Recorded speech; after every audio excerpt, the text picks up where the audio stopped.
안녕하십니까. 더불어민주당 박성준 대변인입니다. 브리핑하겠습니다. 국민의힘은 용산과의 수직적 관계를 넘어 직할 체제로 들어가는 것입니까? 국민의힘이 의총을 열어 김기현 전 대표 사퇴에 따른 비대위 구성을 두고 강론을박을 벌였습니다.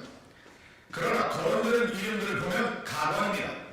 비대위가 아니라 용산의 당권 인수위원회를 벌일 정도입니다. 국민의힘의 용산과의 수직적 관계를 끊으라고 요구하니 아예 직할 체제로 들어가겠다고 답하는 꼴입니다. 김기현 전 대표가 자신의 지역구를 지키기 위해 당 대표직을 포기하더니 의원들도 당을 용산에 깨끗이 넘기기로 한 것입니까?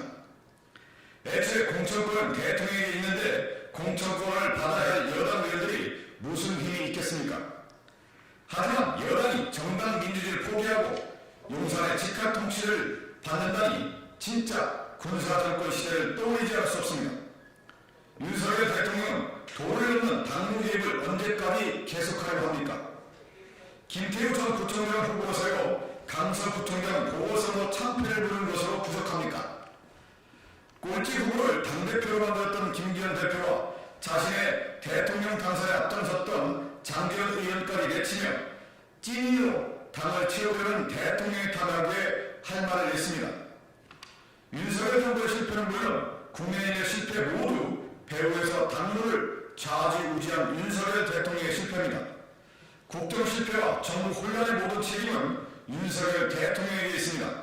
그런 점에서 문제의 핵심인 윤석열 대통령의 아바타에게 당을 넘기는 국민의힘의 비대위는 더 큰 실패로 끝날 것입니다. 정말 반성과 변화가 필요한 것은 국민의힘이 아니라 용산 대통령실입니다. 윤석열 대통령과 국민의힘의 대우각성을 촉구합니다. 한 번만 더 할게요. 만족이 안 되네. 요 두 번째 거로 써주세요. 예, 다시 하겠습니다.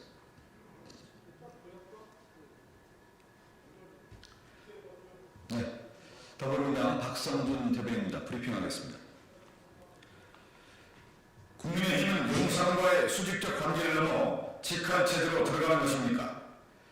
국민의힘이 의총을 열어 김기현 전 대표 사퇴에 따른 비대위 구성을 두고 강론을박을 벌였습니다.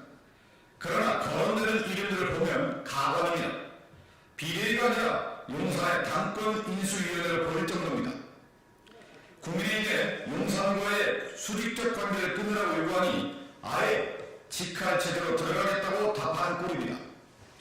김기현 전 대표가 자신의 지역구를 지키기 위해 당 대표직을 포기하더니 의원들도 당을 용산에 깨끗이 넘기기로 한 것입니까? 애초에 공천권은 대통령에게 있는데 공천을 받아야 할 여당 의원들이 무슨 힘이 있겠습니까? 하지만 여당이 정당 민주주의를 포기하고 용산의 직할 통치를 받는다니 진짜 군사 정권 시대를 떠올리지 않을 수 없습니다. 윤석열 대통령은 도를 넘는 당무 개입을 언제까지 계속하려고 합니까? 김태우 전 구청장을 후보로 세워 강서구청장 보궐선거 참패를 부른 것으로 부족합니까? 꼴찌 후보를 당대표로 만들었던 김기현 대표와 자신의 대통령 당선에 앞장섰던 장기현 의원까지 내치며 찐으로 당을 채우려는 대통령의 탐욕에 할 말을 잃습니다.